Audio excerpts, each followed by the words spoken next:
हमारे चैनल में पहली बार आए हैं तो मराठी डीजे सॉन्ग को लाइक एंड सब्सक्राइब कर लीजिए प्लीज।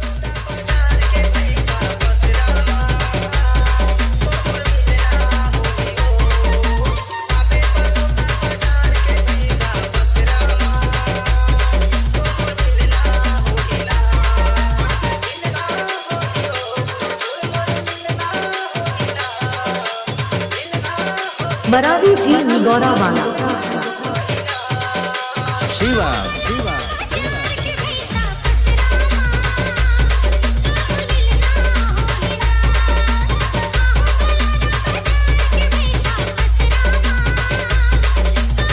शिवा मरावी निगौरा।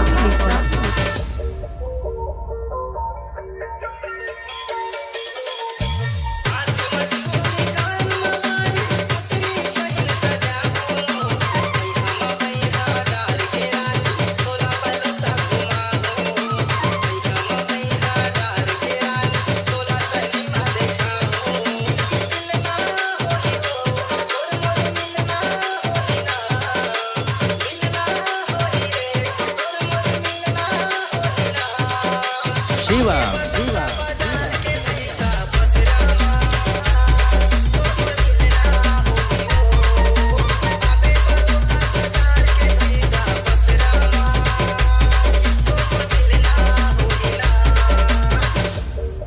मरावी जी निगौरा वाला।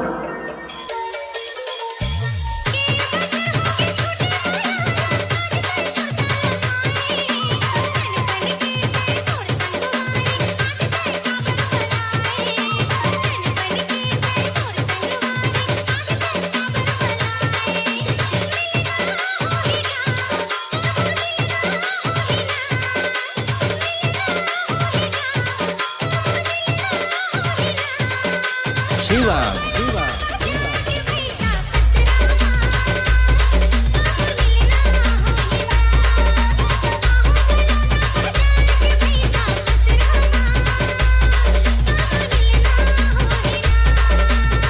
अब बजेगा मरावी डीजे सॉन्ग।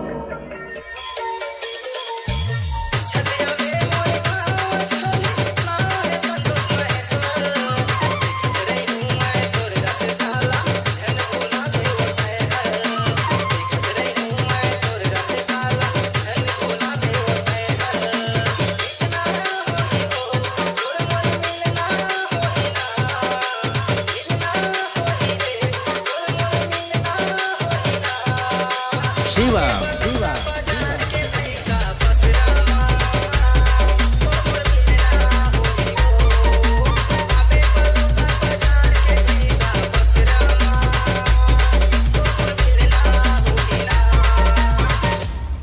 आप लोग सुन रहे हैं मरावी डीजे सॉन्ग।